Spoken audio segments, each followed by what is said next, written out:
In 1962, the highest-ranking military officers in the United States reached a consensus that the American public needed to be shocked into a war they didn't want.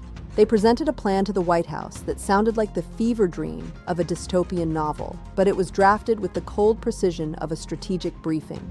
It was a plan to stage terrorist attacks in American cities, to kill civilians in cold blood, to blow up naval vessels, and to manufacture evidence. The goal was to blame it all on Cuba to justify a full-scale invasion.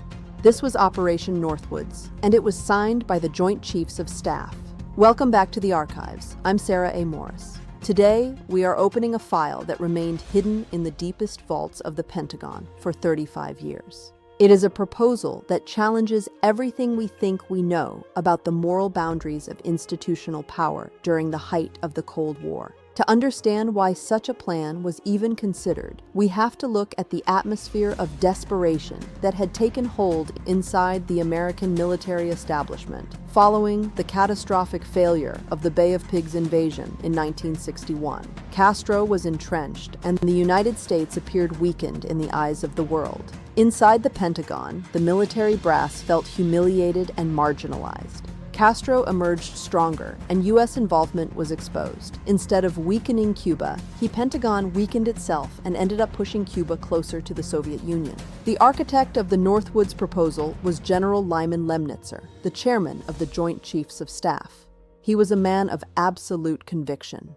Lemnitzer believed that a direct military invasion of Cuba was the only way to ensure national security, but he knew the American public had no appetite for another war. So he and his team set out to create what they called a pretext, a manufactured sequence of events that would leave the public demanding intervention.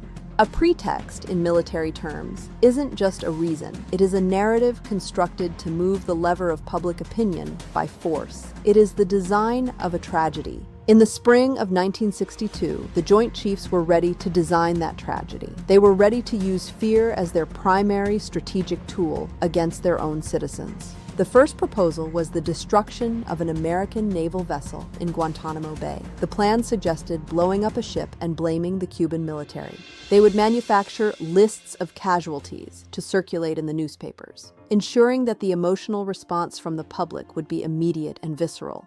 They even discussed staging elaborate, high-profile funerals for these fabricated victims to maximize the sense of national mourning and outrage. The plan then moved into the streets of American cities. In Miami and Washington, D.C., the Joint Chiefs proposed a communist Cuban terror campaign. This would involve real bombings, the planting of false evidence, and the arrest of Cuban agents who were actually undercover American assets. The objective was to create an atmosphere of such pervasive panic that the public would see a full-scale invasion of Cuba as the only logical solution. They intended to discover caches of Soviet-made weapons and documents that would link every act of violence directly to Fidel Castro's personal orders. We have to remember that these were not the plots of rogue operatives. These were the considered strategies of the highest-ranking officers in the land. To them, the threat of communism was so existential that it justified the sacrifice of the very truth and safety they were sworn to protect. But perhaps the most chilling proposal involved a civilian flight from Florida to Jamaica, a plane filled with vacationing American citizens. The real plane would be secretly diverted to a military base, while an identical drone duplicate would continue on its flight path.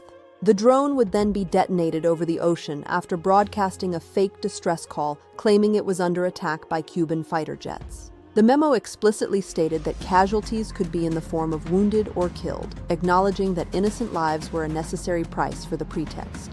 On March 13, 1962, Lemnitzer presented the plan to Secretary Robert McNamara. McNamara and President Kennedy were horrified. They rejected the plan immediately and in no uncertain terms. Kennedy was finished with Lemnitzer. Shortly after the meeting, Lemnitzer was informed that his term as chairman would not be renewed.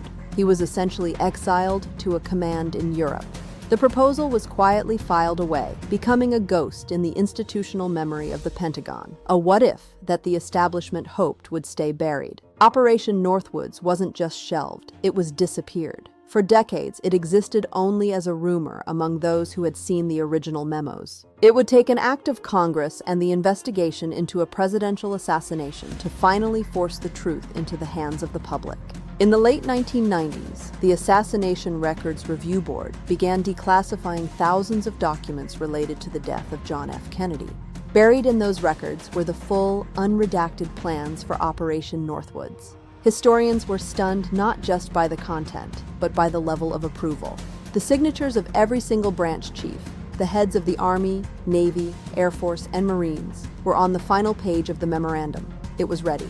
Operation Northwoods was never executed, but its existence changes the way we have to view history. It remains a chilling proof of conceptual ruthlessness. It proves that fear is a commodity that can be manufactured. It can be refined in a boardroom and deployed in the streets to achieve a political end. Institutions understand that fear simplifies complex decisions. It bypasses reason and demands an immediate emotional reaction from the public. When we look back at the historical record, we usually only see the final decisions. We rarely get to see the drafts or the proposals that were rejected. Northwoods is a rare window into the unthinkable thoughts that circulated at the top of the American defense establishment during the Cold War.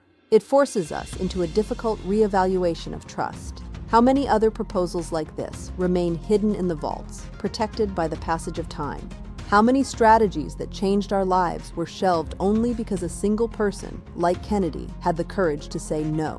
As we navigate the modern landscape of information, Operation Northwoods stands as a permanent warning. It is a footnote that demands our attention. It reminds us to ask who benefits from our fear, who authored the narrative before we accepted it as the truth. History is not just what happened. It is what almost happened. It is the road not taken. And sometimes, the most important stories are the ones that were never meant to be told. And the manipulation of American democracy didn't start or end in the 1960s. The roots of institutional overreach go much deeper into the past. To find them, we have to go back to 1933, a nation in the grip of the Great Depression, a group of the world's wealthiest men, and a plot for a coup. They approached Smedley Butler, the most decorated Marine in history. It was called the Business Plot, a conspiracy to overthrow the government and install a fascist dictator right here on American soil. And next time, we open that file. I'm Sarah A. Morris. Subscribe to keep digging into the footnotes of history. Some stories survive, others are buried.